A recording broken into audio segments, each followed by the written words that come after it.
Mga kautoran, mayugid nga adlaw sa inyo nga tanan. Kakaron tio naman ini sa pagpamalandong sang pulong sang Ginoo, kag nakasalig kita nga ang balaan nga Espiritu sang Dios amugid ang magatoy-toy sa aton kag magabulig sa aton sa pagpaintindi sang balaan nga kasulatan, agud nga magakabuhi kita sang Dios non nga pagkabuhi suno sa ginatudlo sa aton sang Biblia. Sang una nga nag-agi nga Domingo o kung sa nag-agi nga simana, nagtuon kita nahanungod sang mga kasuguan sang Ginoo nga ginhatag sa aton. Ilabi na gid ang napulo ka sugo.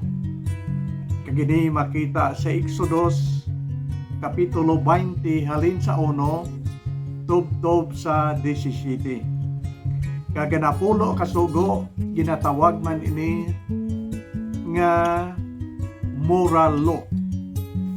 10 commandments amo ang moral law kag dapat gid nga tumanon sang mga katawhan sang Dios.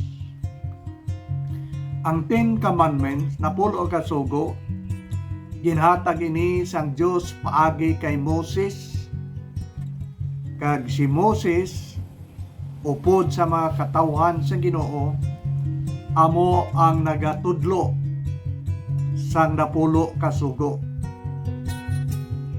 Wala kita sing panahon sa pag-isa-isa sining tanan sining napulo ka sugo, pero ang kamatuoran amo nga ang napulo ka sugo nga ginhatag sang Dios kay Moses agud itudlo sa mga tao, wala gid matuman sang mga tao.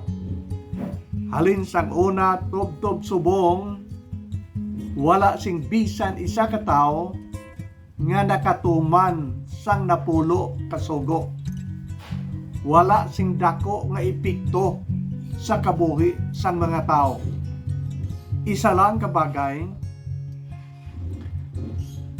nga mahangpan naton nga wala gid sing nakatuman tungod kay ang isa sang mga napulo ka sugo nagasiling nga hindi kita maghupot sang iban nga Dios luwas sa matutuod nga Dios amo ang nagtuga sang langit kag sang duta. Ang mga katawhan sang Ginoo nga amo ang Israelinhon nga ginhatagan sining napulo ka sugo, wala gid makatuman bisan sinilang isa. Kay man ang mga Israelinhon ang kasaysayan amo ini nga dito sila anay nag-star sa Egypt. Kag ang mga taga-Egypt madamo sila iya sang Dios nga ginasimba. Isa sina ang mga taga-Egypt naghimo sang dako nga baka, laba sang sungay kag laba sang ikog, mabakod nga klase sang baka, kag ila ina ginhimo kag ginsimba. Nagasimbolo sang gamhanan nga Dios.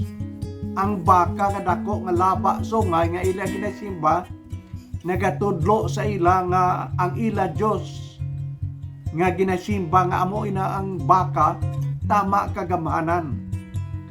Kag tungod sina ang mga Israelinhon nga mga anak sang Dios, ginpagwa sila sa Egypt agud nga makasimba sila sang matutuod nga Dios, hindi ang hinimo nga baka. Pero ang resulta amo ini nga pagtalikod lang jutay ni Moses nga ilang leader, nagahimo na sila sang baka kag ilaman ginsimba. Kaya mo ina ang background kag dito na nila natalupangdan sa Egypt. So ang isa ka sugo nga nagasiling hindi ka magsimba sa iban nga Dios, hindi ka maghimo sang bisan ano nga larawan kag imong lodhan kag simbahon. Ina lang nga sugo wala matuman sang mga katawhan sang Dios nga amo ang mga Israelinhon. Pero ang matutuod nga katawhan sang Dios subong amo ang may pagtuo kay Ginoong Hesus. Ang tanan nga nagtuo kag nagbaton kay Jesus Christ mga anak sang Dios. So hindi lang Israelinhon kundi ang tanan nahimo nga mga anak sang Dios tungod kay nagtuo sila kay Ginoong Hesus. So halin sang una tubtob subong ang mga tao wala gid nakatuman sang napulo ka sugo. Kay ang mga katawhan subong damo sang mga Diyos nga ginasimba. Doon kaysa ang aton nga manggad amo ang aton Diyos. Kay man ang ginasiling nga Diyos amo ini. Ang ginahigugma nimo kag nakon labaw sa Dios amo ina ang aton Diyos. Doon kaysa ang aton nga trabaho amo na ang aton Diyos. Kaya ang aton obra ginahigugma pa naton labaw sa Dios kag wala na kita panahon sa pagsimba sa Ginoo. Kung kaysa ang aton pamilya amo ang aton Diyos. Kaya ginahigugma pa naton ang aton pamilya labaw sa Dios. Sa lakton nga pagkahambal amo ini nga kitang tanan wala makatauman sang napulo ka sugo tungod kay mas ginahigugma pa naton ang material kag iban nga mga butang labaw sa Dios. Amo ini ang ginasiling ni James chapter 2 verse 10. Siya nagasiling nga bisan natuman naton ang iban nga mga sugo kag nakasopa kita sang isa gid lang kasugo katulad nga kita wala makatuman sang mga kasuguan. Law breaker man kita gyapon kay wala naton matuman ang isa. Bisan ang siyam natuman kag ang isa wala, law breaker man ikaw gihapon. Wala man gyapon naton natuman sang bugos ang napulo ka sugo. So tungod kay wala matuman sang mga tao ang napulo ka sugo, ang Dios nagsiling nga ibutang niya sa aton balatyagon, sa aton tagipusoon, kag itanom niya sa aton una-una ang bag-o nga sugo. Kag tilawan naton pagbasa ang Hebro kapitulo 8 versikulo 10. Kag ini amo ang text nga aton paghambalan. Nagsiling ang Dios karon amo ini ang kasugtanan nga akon himuon sa mga tao sang Israel sa palaboton nga mga inadlaw, siling sang Ginoo. Itanom ko sa ila panghuna-huna ang akon mga kasugtanan, kag akon ini isulat sa ila tagipusoon. Ako mangin ila Dios, kag sila mangin akon mga tao. Domdomo naton ang duha ka pulong diri nga nagsiling ang Dios iya nga itanom sa aton huna-huna kag iya isulat sa aton mga tagipusoon ang iya mga kasugoan. Okay? Sang una ang napulo ka sugo ginsulat sa ginasiling nga tablet o kon isa ka bato nga malapad nga daw tapi. Dira nasulat ang napulo ka sugo. Kag ang mga Israelinhon ginadala nila ina bisan diin sila makadto. Pero ang Dios nagsiling, karon isulat ko na sa ilang tagipusoon ang akon mga kasugoan, kag akon gid ibutang sa ilang huna-huna, agod nga kung bisan diin sila magkadto nga lugar, madumduman nila kag mabatyagan nila sa ilang sulod, sa ilang kabuhi ang akon mga kasugoan. Mga kautoran, nagapaintindi ini sa aton nga ang mga kasugoan nga ginsulat sang una ang napulo kasugo sa bato, karon ginsulat na sang Dios sa aton mga tagipusoon paagi sa balaan nga espiritu sang Dios. Iya ginsilsil ang iyang kasugoan sa aton huna-huna kag sa aton mga balatyagon. Ini nagapaintindi nga aton tumanon subong ang mga kasugoan sa Dios upod sa aton nga paghigugma sa iya. Amo ini nga gintudlo sa New Testament, ang dako nga sugo. Ang dako nga sugo amo ang paghigugma sa Dios kag paghigugma sa aton isig katao. So tumano naton subong ang mga kasugoan sang Dios upod sa aton nga paghigugma sa iya.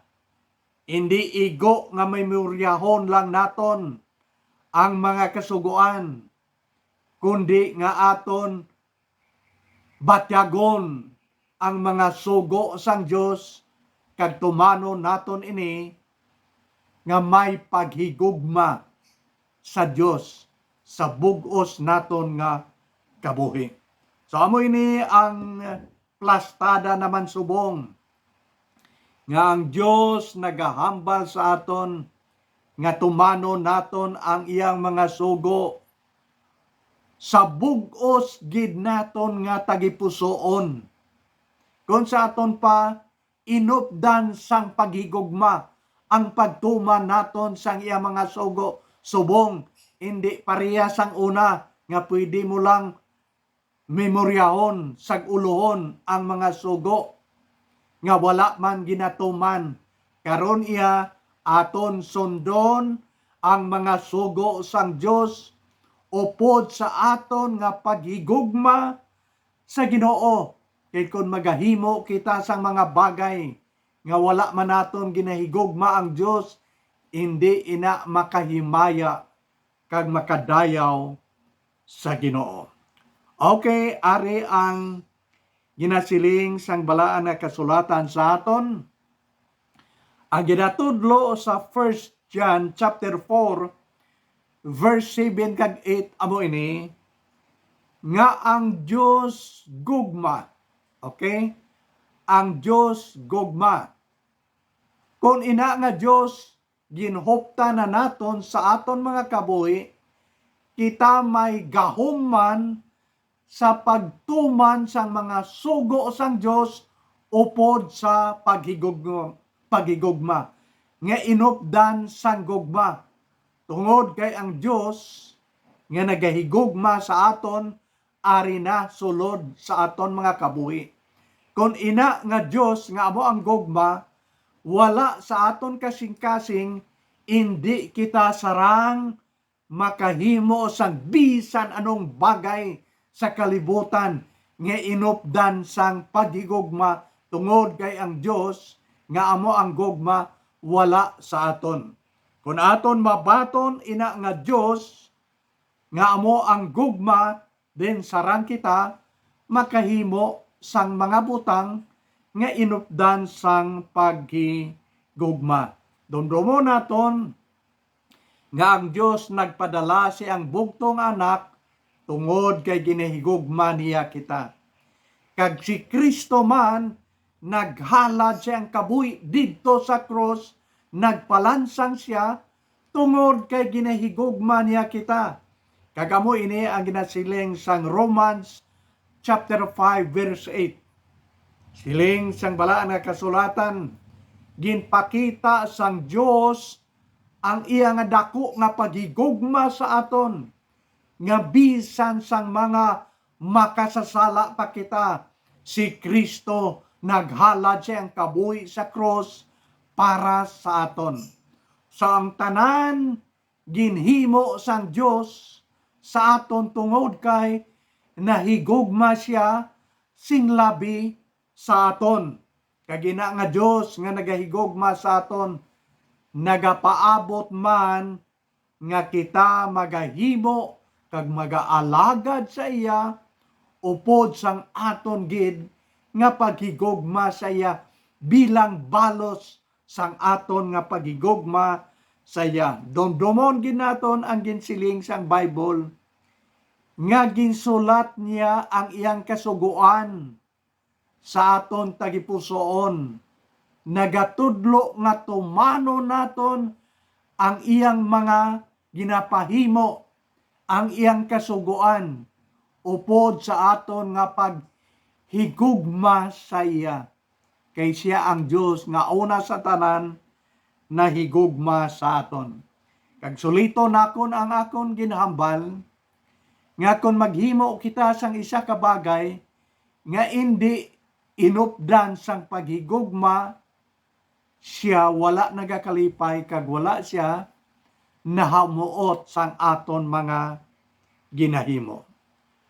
Ang Romans chapter, ang 1 Corinthians chapter 13, halin sa 1 pagkadto sa 3, nagahambal siya nga bisan may abilidad kita sa paghambal, pagtudlo o kon pagwali man, kag hindi ini inupdan sa paghigugma sa Dios, sa tubangan sang Dios, ang aton mga pagtudlo kag pagwali wala sing pulos. Kag nagpadayon siya sa paghambal sa 1 Corinthians chapter 13, nga nagasiling, bisan kita may abilidad sa pagpakot sang palaaboton katulad sang mga propita sang Dios, kung aton inihimoon nga wala kita nagahigugma sa Dios, siling sang Bible, ining tanan wala sing pulos sa tubangan sang Ginoo. Bisan kita may abilidad o kon may hiyas sa paghatag, sa pagbulig sang mga imol, ihatag naton ang aton propidad sa pagbulig sa ila, kag kon himuon naton ina nga wala sing paghigugma sa Dios, inang tanan siling sa Bible, walay kapuslanan sa tubangan sa Ginoo. Ining tatlo siling sang 1 Corinthians chapter 13 verse 13. Ining tatlo mga updanay, kag ining tatlo tama ka importante. Ano ining tatlo? Ang pagtuo, ang paglaom, kag paghigugma. Kag kabalo ka kung ano ang ginsiling sa Bible, kag ang labing importante sa sining tatlo, amo ang paghigugma. Ang labing dako sining tatlo, amo ang paghigugma. Sulito nakon ang tama ka importante nga bagay. Ang pagtuo, ang tao maluwas paagi sa pagtuo. Ang tao himuon sang Dios nga matarong pagi sa pagtuo. Kag ang tao nga naluwas, kinahanglan nga magakabuhi siya sa pagtuo dira sa Dios. So ang pagtuo, tama ka importante. Kay diri na sandig ang aton kaluwasan. Kag paagi siling sa Bible, mag-aalagad kita sa Dios, paagi sa aton nga pagtuo sa iya. Kag nagsiling ang Bible, Ay kadua nga importante amo ang paglaom. Labing masubo sa isa ka tawo kung nagakabuhi siya nga wala sing paglaom. Ang Dios naghatag sing paglaom sa aton. Ang paglaom naton amo ini nga sa tion nga bagataliwan kita sa sining kalibutan, dalhon niya kita sa sinang langit nga ginaman niya para sa tanan nga mga tao nga may pagtuo sa iyang anak nga mo si Ginoong Kristo nga aton bugto nga manuluwas sa sining kalibutan. Kag si Kristo mismo amo ang nagsaad kag naghatag siyang paglaom sa aton. Siling niya, salig lang kamo sa akon, salig man kamo sa amay, ako magaaman sig hulot sa inyo didto sa langit, kag sa tapos nga makaaman ako sang hulot sa inyo, magabalik ako liwat. Kuhaon nakon kamo, agod nga kundiin ako didto man kamo. Ina ang aton paglaom nga ginhatag sang Dios sa aton, nga ining kalibutan nga madamo sang kabudlayan. Idi ini amo ang aton final nga ilistaran, kundi may ginaman siya nga mas matahom labaw pa sa sining kalibutan nga aton ginaistaran subong. Ina amo ang buhi naton nga paglaom nga ginhatag sang Dios sa aton. Bisan pa inang tanan nga mga kauyuhan nga ginhambal niya sa aton, pero nagsiling gid ang Dios nga ang labing dako sa sining tanan amo ang paghigugma. Kabangdanan nga aton ginatun-an subong nga ang mga kasuguan ginsulat sang Dios sa aton tagipusoon, agod masilsil ini kag aton tumanon upod sa paghigugma sa Dios, kay ang gugma amo ang labing importante sa tanan. Kag kung mag-alagad kita sa Dios, ang gusto niya nga magahimo kita sa mga bagay upod sa paghigugma dira sa iya. Kay ini amo ang labing importante. Kung ang isa ka tao magahatag sang ginasiling naton nga ikanapulo o tithes. Ginatudlo ina sa Old Testament, kag ginatudlo man ina sa New Testament, nga dapat ang tao maghatag sang ikanapulo o tithes. Ina mabasa nimo sa Malakay nga nagasiling, dal-an ninyo ang bugos nga ikanapulo sa akon balay, agod nga may galamiton sa akon balay, kung sa aton pa sa simbahan. Then nagsaad ang Dios nga buksan niya ang langit, kag ibubo niya ang tanan nga pagpakamaayo, kung aton dalon sa iyang balay ang ikanapulo. Pero mga kauturan, aton initan-aon sing maayo, kay wala ginasunod sang mga tao sing husto ang ginasiling naton paghatag sang aton mga ikanapulo. May ginhambal ang Dios, kag ini nasulat sa bala na kasulatan, nga nagasiling siya sa aton, sinya hindi maayo nga maghatag kita sang mga ikanapulo, kay amo ini ang ginahimo sang mga Parisiyo sang una nga panahon ni Kristo.